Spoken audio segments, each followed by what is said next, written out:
Everybody, welcome back to Beans No Ball on Titan Radio, episode 32 of Bean Talk. Now, obviously, once again, a little early, gonna have to rush this, gonna head over into the production room for Titan Sports, but I mean, let's just get this started. I mean, a lot of news and stuff to get into in this. We already got our first coaching firing, so let's just start into this Bean Talk. Yeah, so obviously, Brian Callahan, we went over it on the recap, but this was pretty much expected.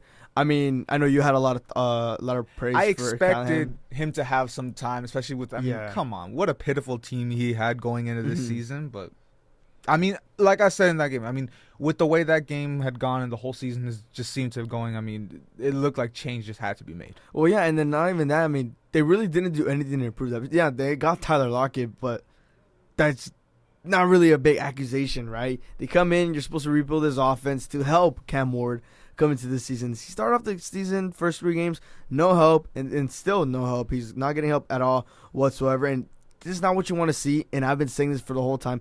Cam Ward's putting this offense on his back, and he's doing everything that he can for this team to stay in each game. But the coaching's an issue. The play calling's been an issue, right? Horrible play calling, horrible play calling with the coaching. This is not going to go into effect when an offense cannot get the ball going down the field. None of this is on Cam Ward, and I still have a lot of hope in Cam Ward to succeed, but it's just the pieces around him and what they built around him was not helping him at all whatsoever. Yeah, absolutely. I mean, you look at this team, I mean, dead last offensively in every category. I mean, like I said, it just had to be done at the end of the day. I mean, you also look at the thought of, what's this going to do for Cam Ward's progression moving forward. I mean, obviously he didn't have anyone to throw to. Now his only signal call, he's going to already have to go into another, see what kind of system. I mean, Mike McCoy, he's a great offensive mind, so we'll see what he can do to try to keep him moving forward. But this goes into the bigger picture of the last 3 first overall picks have had to get their coach fired midseason. Obviously, Frank Wright with the Panthers and Bryce Young, 2023. Last year, Eberflus finally getting the can with the Bears with Caleb Williams' rookie year. And now Cam Ward. I mean, these rookies are just getting set up to fail. It's tough to see. But, I mean, these last 2 coaches that were fired, they did end up getting better positions. Obviously, Canales in Carolina and so far Ben Johnson in Chicago. So we'll see what can be done for Ward in this situation, see if Tennessee can actually make the right call. Yeah, I'm really hoping for Ward for this season. I mean, the whole Tennessee team just coming into the season, it was not looking at a good spot, even with the defense like that. I'm really just pushing for the best to see what the coaching can do moving forward. Maybe McCoy can actually, maybe, and I mentioned it too, maybe now that Callahan's gone, maybe the offense can actually get going there too. But with the pieces around him, the run game not looking good, even with Tony Pollard, and then you got Tyler Lockett there at the receiving end. It's going to take more than that, and then a lot of more rebuilding. You already had the return of Tajay Spears, which that's not really helping in any sense. But, I mean, it's not a lot to look forward to with them, and that's pretty much what we said from the start of the season. We just didn't expect it to be this bad. And, I mean, they have their signs here and there. I mean, a couple weeks ago, that game against Arizona, I mean, let's be honest, a fluky win with everything that had to happen for them to end up taking that win. But, I mean, a nice little morale boost there. But, I mean, you also just kind of look back at why'd they ever get rid of Mike Vrabel? I mean, you see the things he's doing in New England. I mean, that was a head-scratching move to begin with whenever he was fired 2 years ago. So, I mean, who knows? I mean, everything could have ended up changing, and who knows if they ended up getting Cam Ward. But now you think, would Cam Ward be in the Drake May situation right now? It definitely would be a different situation. Have Mike Vrabel stayed in that position? Sure, yeah, the whole team may have been the same right now with no weapons at all, but they could have at least maybe be at like a two-win team at least, with at least better coach, and obviously with the circumstances. Especially considering this division that's usually known as being pretty weak. I mean, Vrabel ran this division a couple years ago. Got the Titans a 1 seed at one point. Yeah, I mean, and now look at it, like the Texans. I mean, they're starting to get back now. Like it's too hot. The Colts are on top of everything right now. We're still waiting to see what they're really going to do. Jags, they're kind of like in and out, sort of whatever, week in, week out. And then you have the Titans, which is bottom of the barrel. Have Mike Vrabel stayed, is without a doubt saying this whole team would have obviously been way better than it is right now. But it was to take more just with the pieces they have around him, and obviously with Cam Ward having to do everything.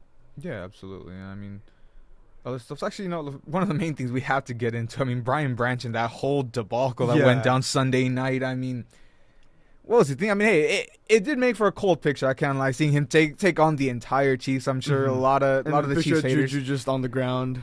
Just the one of him on the ground, the Yeah. other one with him with that nasty nosebleed. But I mean, also at the end of the day, just shows what a soft team these Lions can be sometimes. I mean, finally getting one thing going wrong after. I mean, we know what the Lions are for so long. Now they taste a little success and can live with it. I mean, nothing has been said specifically about his. Oh, okay. So the 1 game suspension that he is appealing. So we'll see what ends up. But I mean, 1 game's a little light considering what he did going in at the end of the game. Yeah, he was trying to take on the whole team at that point, man. Trying to get a whole ass fight started towards the end of the game. I mean, 1 game. I mean, sure he'll get the 1 game, but maybe 3 because of the whole that. I mean, for the whole team, I would have said that at least that minimum. Well, and then the way, I mean, you know how the NFL is with suspensions. I mean, let's not even get into Deshaun Watson only getting 11 games for everything that he did.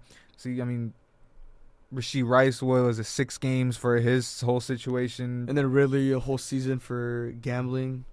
So gambling's more important than sexual assault, guys. I guess so. I don't know, but yeah. But I mean, not surprising that it's just 1 game. You just realistically, I mean, it should have. I'm more interested in seeing what kind of fine he got, see what those numbers are looking. But it's definitely gonna be. It's up there. I know. I mean, it's gonna be. It's not gonna be Jerry numbers for just flipping off some fan, but it's different that when fine you got was pretty stupid too. Well, I don't know. You're gonna defend Jerry? That's the only time I'm defending Jerry. I think it's well deserved. No, bro, you just flipped off a fan. Big deal. I mean, it's the same situation that happened with Tepper throwing water on a fan. So I mean, it's just about the same situation. It's as an owner, you got to be smart in that. You don't do that stuff. But I mean, yeah, just any other news? What's on your mind, Christian? The Chiefs. They might come back. They might be back, and that's the thing I'm scared of. It made the Lions look silly Sunday night. They did make the Lions. I thought it was gonna be a great game between these two teams, and the Chiefs literally just decided to lock in and be like, "Wait, we're the Chiefs. What are we doing?"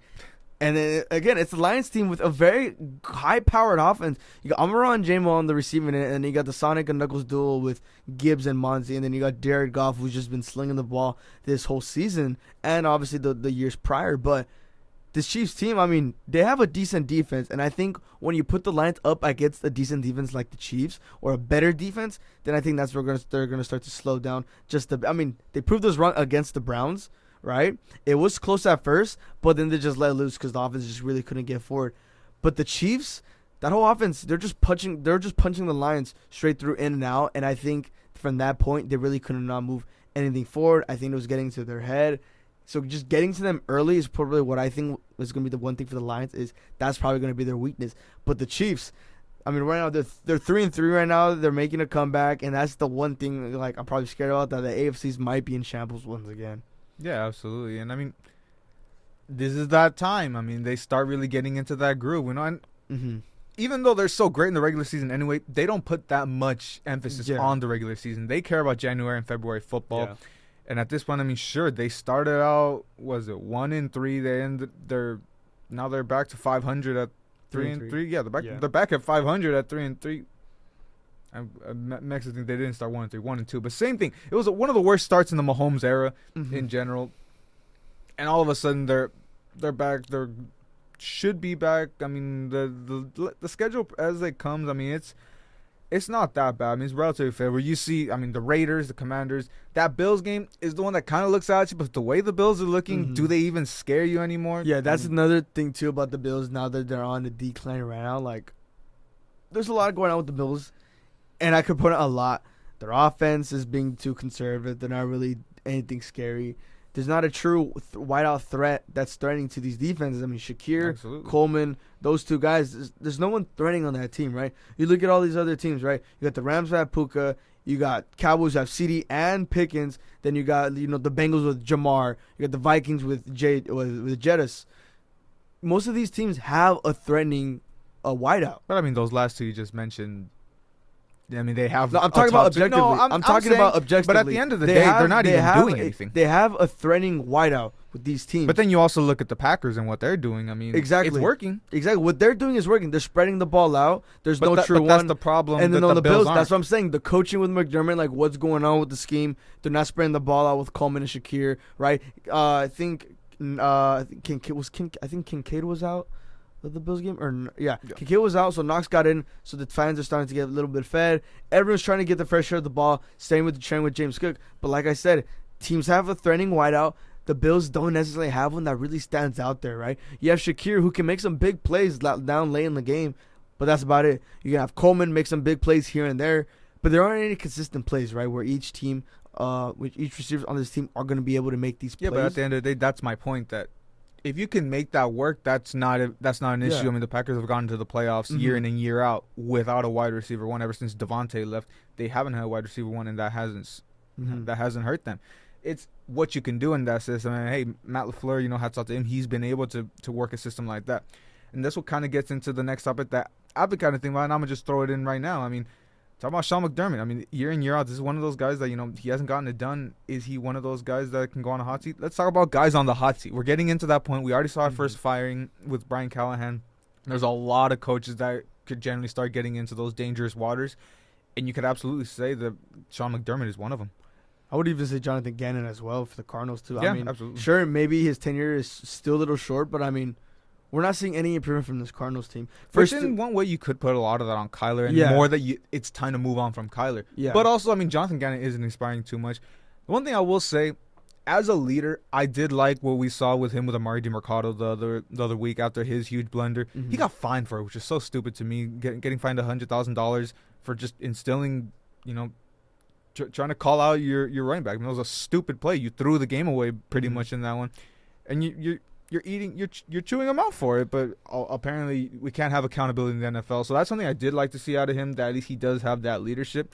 And I know a lot of these coaches do too, but I think that's the only thing about Gannon, of course, has been the results. But I mean, your quarterback hasn't been performing, so how much of it is on you? Yeah, and I mean, we saw for the first 2 weeks that Cardinals team was not threatening. They're barely getting some wins. Yeah, a 2-0 start. 2-0 start, but it wasn't nothing crazy. We were just like, okay, whatever, right? And then you see the 4 straight losses with 4 points or fewer. Nothing's clicking, and this Cardinals team ended up doing a little bit better with Kyler out, with Jacoby Brissett. So at least they were able to put up a little bit more points. But at the same time, this can't keep going forward. If you're not going to be able to finish out the games, if you're going to be calling some stupid-ass play calls on offense down late in the game in the 2-minute drill, then that's going to be one of the things.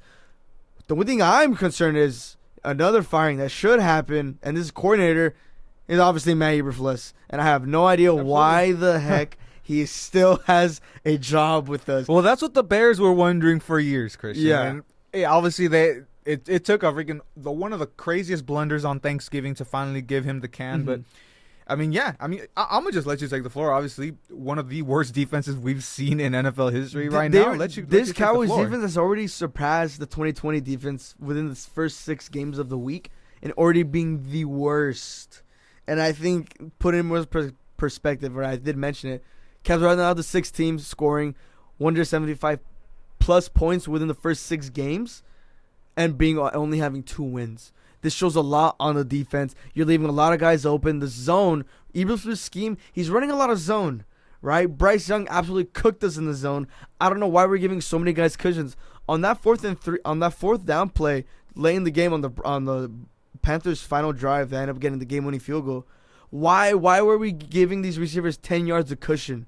And they ended up converting easily. The Packers game, right? 4th and 6 or 4th and 3 as well. One of the Super Bowls. 4th down play, cushion. So much cushion. Play, man. I understand Diggs and Blandon I might be looking like themselves, but it's better than running zone. And we suck in zone. And a guy like Emeka, right? If we were to go up against Emeka, which he's injured, right?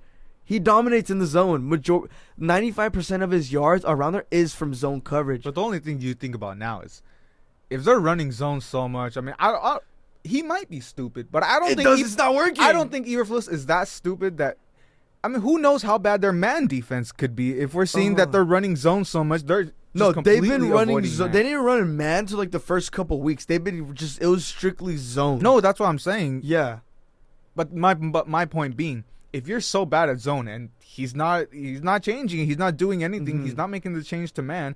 I mean, unless he's like really stupid, which he might be, could be, the man defense might be worse.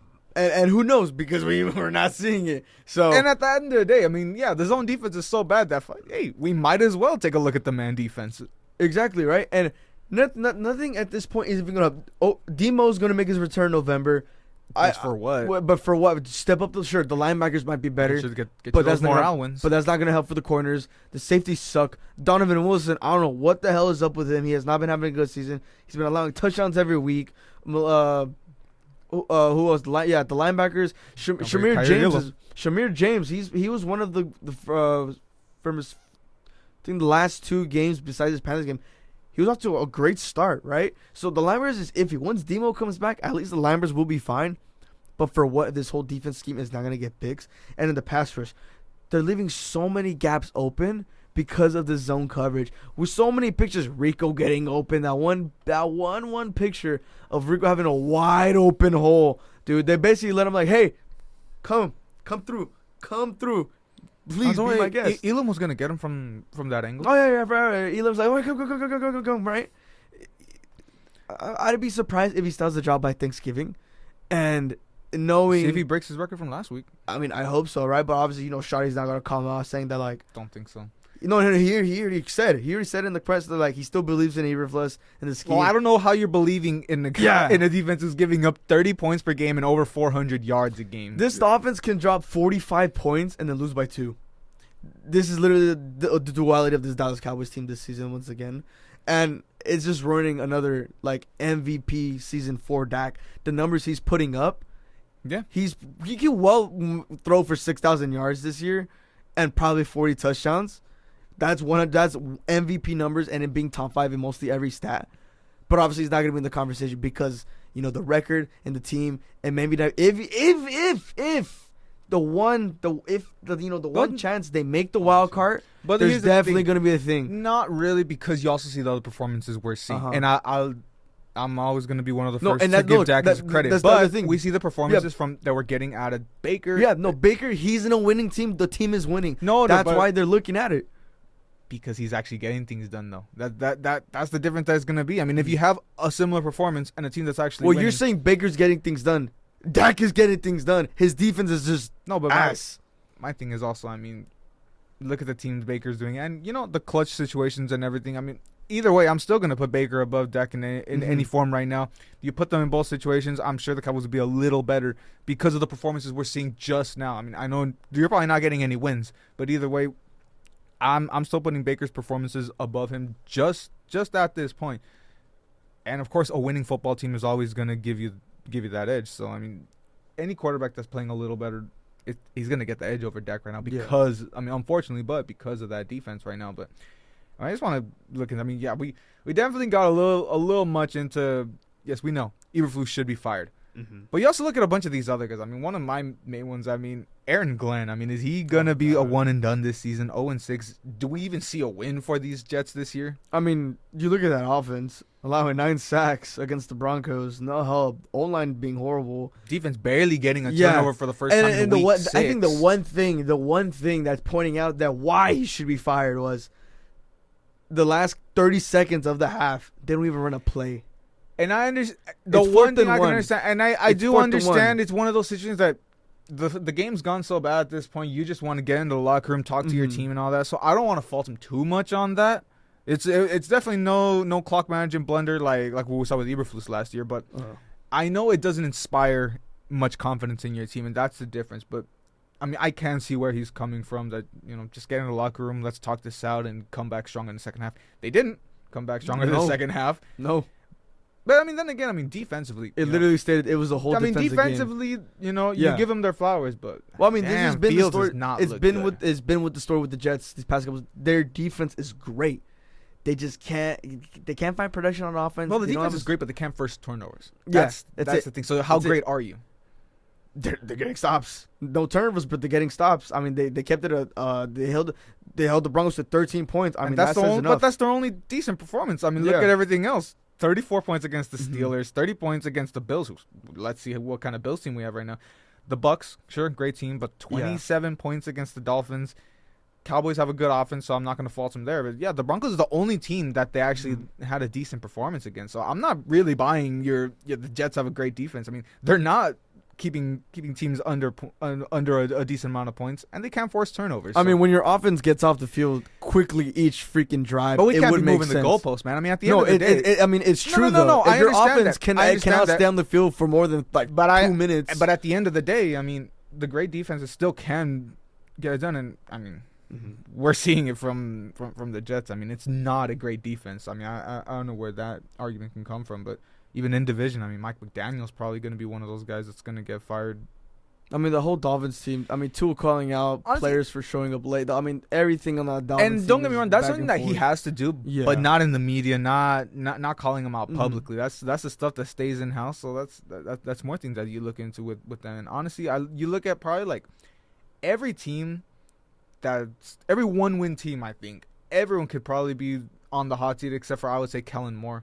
I mean, obviously, Kellen Moore doesn't have anything. He's not going to be a guy that's going to get canned in the first one. And even like, you know, you're stuck with Spencer Rattler at quarterback, which he's looked okay, nothing great. I mean, he's slinging it, but that's about it. Just that one win against the Giants, but yeah, nothing all that fascinating from them. But I think Kellen Moore is probably the only one whose job is safe. I mean, Stefanski, very likely. I wouldn't expect him to keep a job. And John Harbaugh, that's the crazy one that to me, I think he's done after this. I don't think he'll get a mid-season firing, but I think he's done after this year. Yeah, I mean, I think he got the win. Excuse me, he has a winner. He has a ring under him with the Ravens from way back, right? Yeah, but now, what has he done since then? Nothing, right? You have a Lamar, 1 seed in AFC Championship loss. Yeah, they're able to get it done in the regular season. Lamar's gonna go crazy, but in the playoffs again, they can't finish. They can't escape the Chiefs, which is the unfortunate part. A lot of these teams nobody can escape the Chiefs. Nobody can escape the Chiefs, the Bills, the Ravens. Nobody can. And you get down late into the AFC Championship, and you just cannot get it done. Sure, yeah, it's the Chiefs, but you're also here for a reason. You're one of the better teams in the season. You deserve to be here, but you're not being able to capitalize off that. And at this point now, right, they weren't looking good with Lamar in the first couple games, right? He gets out. Even worse, it makes no sense, right? Even with Lamar coming back, there's going to be no shot they can even make it. And I understand they had a gauntlet of a schedule to start. Yeah. I mean, I listed out the teams that they had to face. I mean, that's been one of the main things that I talk about. Yeah, they have a tough schedule, but I mean, even games like, okay, like, yeah, they're 1 win against the Browns. Yeah, nice showing there. But, I mean, the Texans game is just the alarming one. I mean, 44 points at home. I know that was the first game without Lamar, but I mean, that one tells you a lot. And I know, holding the Rams to 17 points, I mean, you know, pretty decent showing there. But apart from that, it's been awful. Before that, either just 17 against the Browns and 17 against the Rams. Apart from that, defense has allowed 30 points every single time. Yeah, I mean, sure, you can account for all the injuries that they've sustained, but even with that, the first couple of weeks, no, that just speaks really more to your depth. Yeah, it really just speaks more because like now you know Star is out. You guys are practically cooked. This whole team is on a hospital team, right? If Lamar comes back, what is he gonna be able to work with, right? That's gonna even show the more fashion of Lamar. What is he gonna be able to do without his main starters on offense? Yeah, absolutely. But I mean, and to think, this is one of the teams that I still tried to sneak into my power rankings before, but. Let's get into those power rankings. Let's get started with, I mean, as usual, teams were dropping out and maybe some teams that we almost snuck in but just couldn't make the cut right now. I mean, who'd you drop out? I only dropped one team. I only dropped one team. I dropped 3. Yeah, I dropped 3. I mean, I didn't really want to, but, you know, a loss, and I already had them at 10. I kind of had to drop them. I had to drop the Jaguars. I dropped 2. I had to drop the Jaguars. I mean, it didn't. Yeah. It wasn't. You know, not too much performance based. I mean, they played a great team in Seattle, and you know, just missed that game. A nice defensive showing, but I mean, I would have liked to see a little more from them in that one. Also, had to take the Niners out. It was a loss. That again, it was 2 hospital teams at this point, but you know, they were still 4-1 going into that one. I took both of them out too. It's just, I mean, it's. With the adding another injury, I think I don't want to fault them too much for it, but at the end of the day, I mean, you know, I had to put with what's out there, and I think they had to get dropped down. One more, had to drop the Broncos. I know they came away with a win, but I mean, it wasn't a great win. I was not impressed, and with other teams that were making jumps into my power ranking, I definitely had to let the Broncos slide down. I'll put them like literally like right at 11 or right at 12, but. I mean, it's, I got to see better out of Bo Nix. Yeah, I only dropped 2, and I just made a couple adjustments there too. I think you said it was just the Niners and Jaguars that you dropped out, it was right? literally just the Niners and Jaguars. Yeah. That's literally about it. All right, well, I'll let you get started with your 10 spot. So with my 10th spot, you mentioned the Broncos. I have the Broncos at 10. All right, yeah. So I mean, I had them from 7 down. I'm still keeping them in there, right? Sure, it may have been an ugly win, but like I said about most of these teams, they're not able to finish. The Broncos are still able to finish, even with the lackluster performance there too against this Jets team. Sure, there's Jets ugly performance on both sides of the ball, but they were able to finish out. And I know from Bo Nix, they can be an easy bounce back coming this for next week. Yeah. So for my 10, dropping 4 spots. They've just been tailing out in this one. I got the Bills. Now, I mean, just really a poor showing. Back-to-back losses after a 4-0 start. And even when they were 4-0, I didn't have them that high. This is like the main thing I kept outlining. I mean, we harped on it throughout this whole video. It's that receiving core just hasn't been good. Now you're not even getting production from the run game. It's just not looking good for Buffalo. And hey, they're sneaking in still at that 10 spot. But, I mean, another loss. I mean, their schedule's not getting that much more favorable. And, of course, you got to play Kansas City in a couple weeks. So, wait to see with that. And in my 9 spot, dropping the Packers 1 spot again, just like last week, putting them into this. I mean, I know a win. You're 3-1-1, but it's another really poor performance, and this time against a pretty poor Bengals defense. Willie, what are they, 30 or 31 ranked in the league right now? It's alarming. Coming off of a bye that you're supposed to come out nice and rested and ready to go against a poor opponent. You already saw Joe Flacco once this season. I mean, things are slowly starting to fall apart in Green Bay, and I mean they're still in that top 10, but hanging on by a thread. Yeah. So for my 9th spot, this is where I have the Bills. They dropped 5 spots, and like I mentioned there too, I dropped them a lot on this one, and pretty much you touched it exactly there too. The back-to-back losses, and then the conservative offense, they're not able to get it done. Nothing explosive. They're not spreading the ball around, and that's what's really going to hurt them. Then you have a defense who's not even putting up a great effort either as well. Sure, you had the injuries, the safeties, and everything, all that up there too, but you still have a quarterback in Josh Allen in an offense like that, and he's able to get it done, and a running back at James Cook, and they're still not able to capitalize off that. And then for my 8th spot, I have the Eagles. So I have them dropping 3 spots. Wow. I have the Eagles.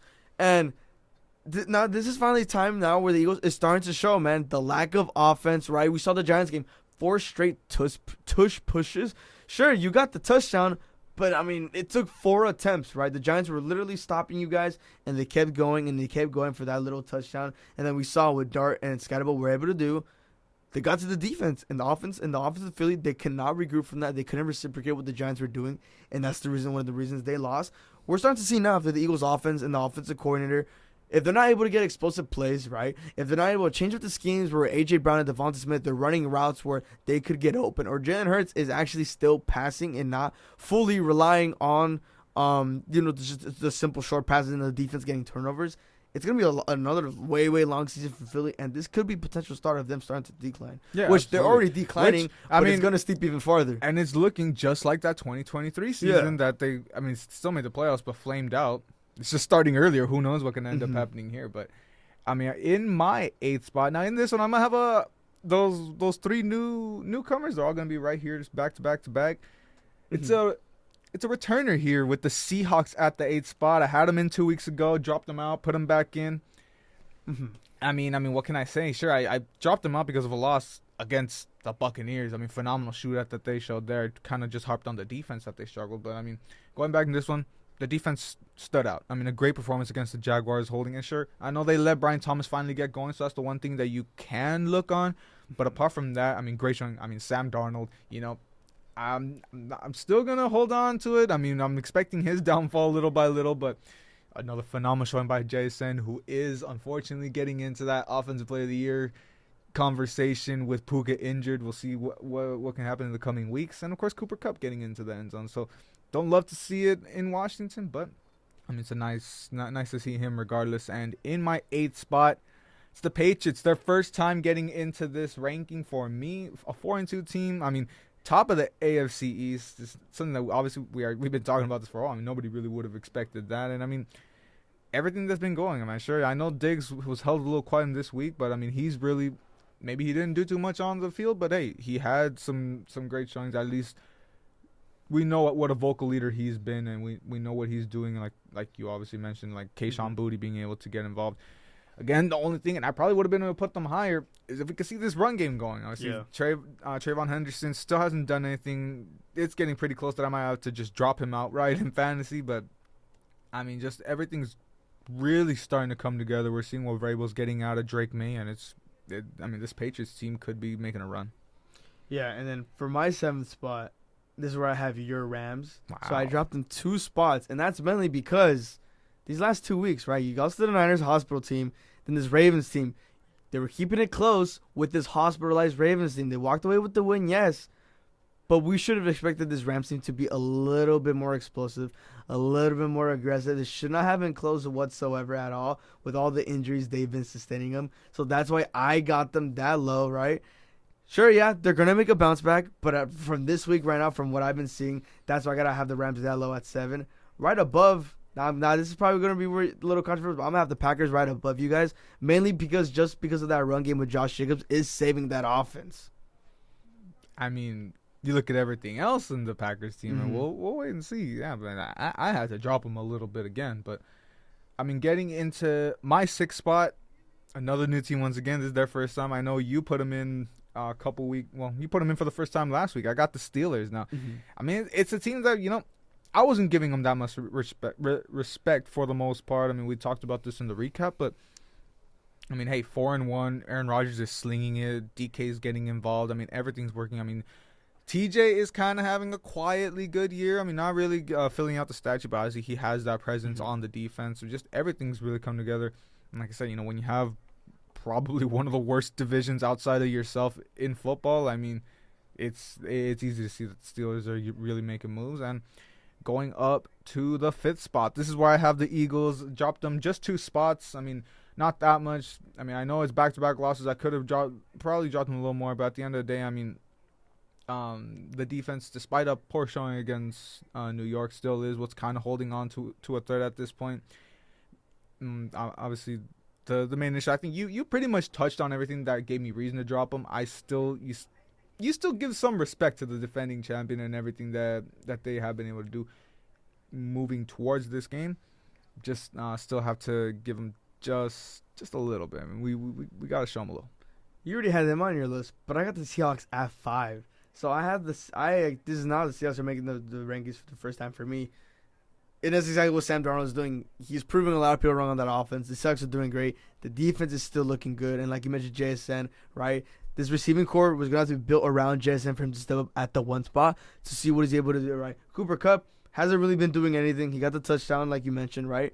But this whole year has been JSN and Darnold in the connection. Even with the slow run game, with Kenneth Walker and Charbonnet not being able to get it done, JSN's the guy to step up, and that's what you love to see in your young receiver. And then Sam Darnold just absolutely slinging it. The whole offense is getting together, and then the defense putting a lot of effort as well. So I didn't have the Seahawks doing well this season, but they're definitely proving me wrong right now what's here. And is one of the big things with that weapon is JSN, and he's definitely going to make a run this for the remaining year.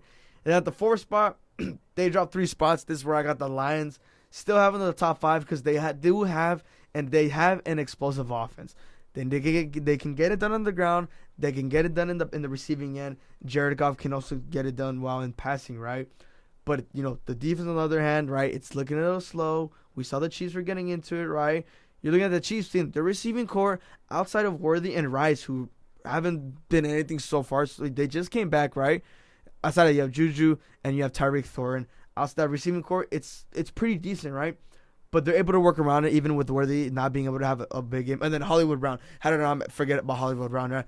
They have a stacked receiving core, right? It may not be like wide open, right? But they're still able to get it done, and they're able to spread the ball around to all these guys, right? With this Lions team, right? You got Amon-Ra, you got J-Mo, and you got Laporta, right? 2 top 3 big threats on that team. You just got to be able to spread the ball around, get the ball to Amon-Ra. Sure, yeah, it may have been locked the majority of the game, but you're still able to get a couple passes down the line there, too. They're going to have to be able to spread the ball just a little bit more. So, dropping 3 spots, not too crazy, but still have confidence in the Lions because it's that explosive offense. Yeah, absolutely. And now going into my 4th spot, this is where I have my Rams. I'm going to keep them right at 4. Now, see, I can't fault them too much. I mean, you get. I mean, I know there's a bunch of stuff that I probably could have dropped them, but at the end of the day, that offense wasn't really gonna get going without Puka. Yeah, get a lot of issues going in there. I mean, defensively is the main reason that I'm keeping him here.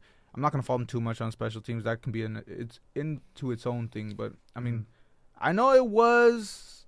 I mean, offensively, they don't have too many pieces missing aside from Lamar, obviously. So, I mean, sure, you're missing your main piece, but I mean, still holding them to 3 points, not allowing a touchdown. They did let Derrick Henry kind of get going, obviously, so that's the one thing that I didn't like. But I mean, the 3 turnovers, obviously, Nate Lemon's phenomenal game, just everything all around. I still had to give them, some good spot. It kind of evens out with the fact that they couldn't get the offense going for me. That's why I'm just gonna keep them standing pat at the 4 spot. Hopefully, they can get something going when they go to London.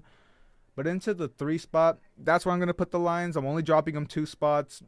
Again, it was a tough loss, don't get me wrong, but it was against, one of the most consistently great teams in the NFL. I'm going to have to not lower them too much because of it, but at the end of the day, it was an alarming showing. So, obviously they can't be the number 1 team after something like that, but I mean, just we'll wait and see what they can bounce back with.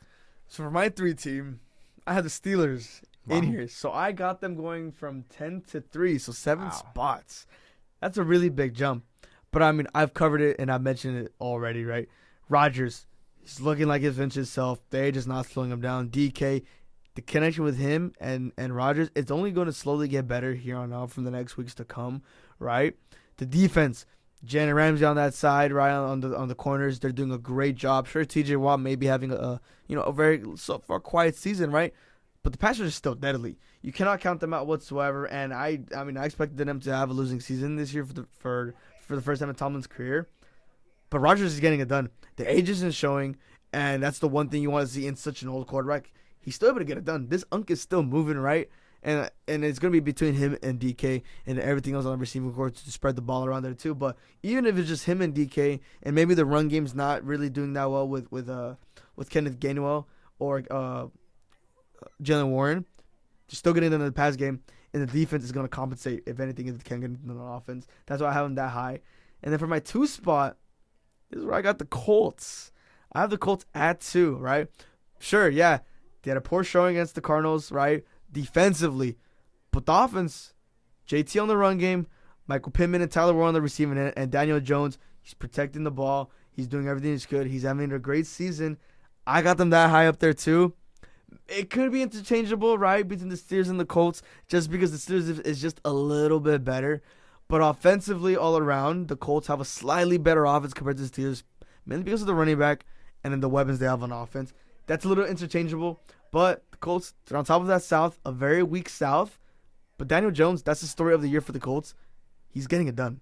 Yeah, absolutely. And I'm going to have the Colts at 2 as well. I'm pretty sure our top 2 is going to be the same once we get into it. But, I mean, honestly, I almost didn't put them this higher. I mean, just because of that showing against Arizona, it wasn't impressive. But, I mean, they pulled it out. Offensively, they still showed out. It's the defense that, can kind of pull it back a bit. But still, I mean, for me, they moved up 2 spots. I had them.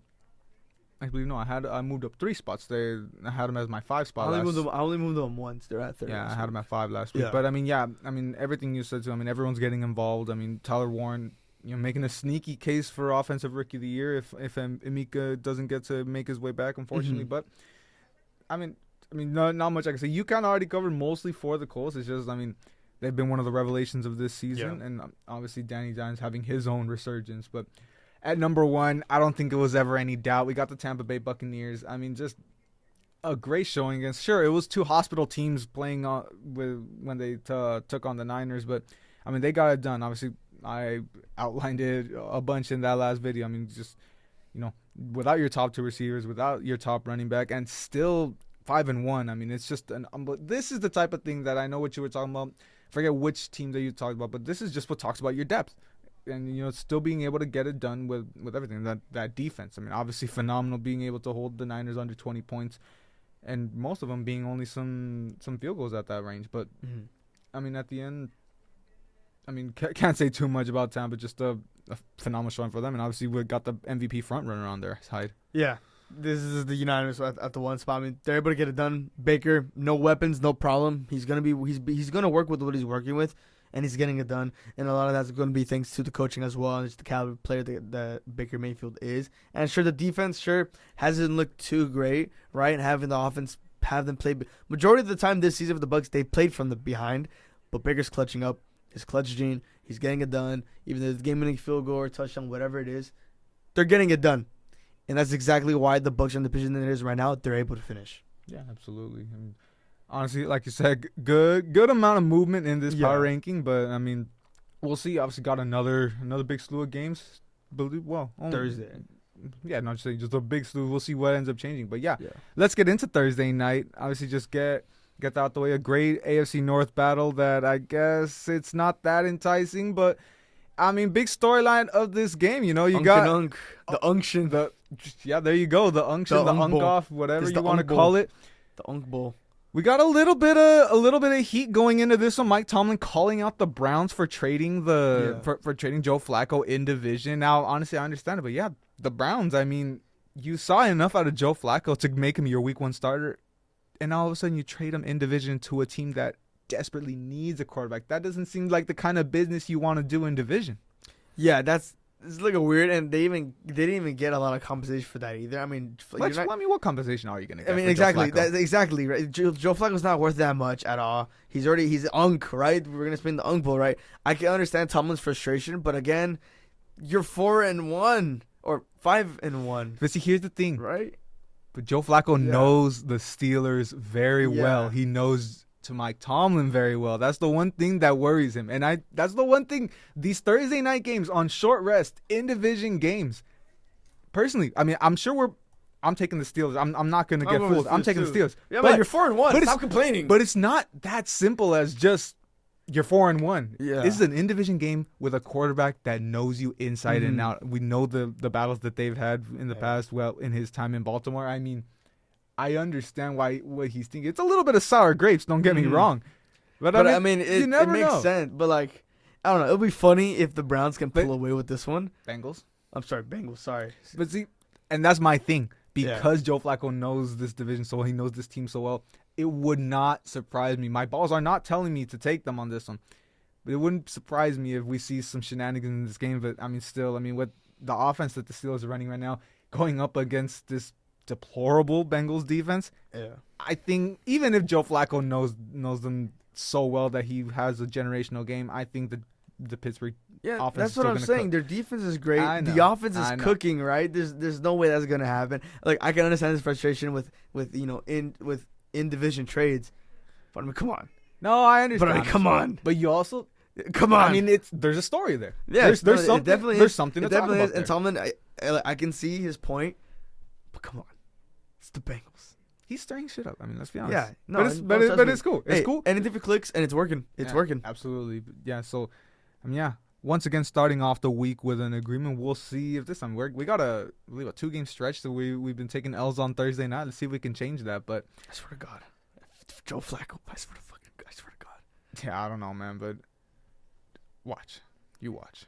I'm telling you, Flacco's gonna have a decent performance. I don't see the Bengals pulling out because defense is gonna lose it for them. That's a cold take. I'm gonna expect Flacco to have a pretty good, decent performance, but it's not gonna be enough. No, the outlier in this game, the equalizer in this game, is the Bengals defense. Yeah, obviously. I mean, that's what we were saying right there. They have a bottom, at least bottom third, or whatever. One of those worst defenses. Surprisingly, not as bad as ours, but I mean, actually, that's not even. Well, it's not. That's not even a surprise. It is hard to get that bad. Yeah, all due respect, but I mean, look, I think in the end, this is probably going to be a shootout. I think Joe Flacco's probably going to get to the Pittsburgh defense at least a couple times. We're going to get a nice. Both of them at least hit 20 in this game, I would say.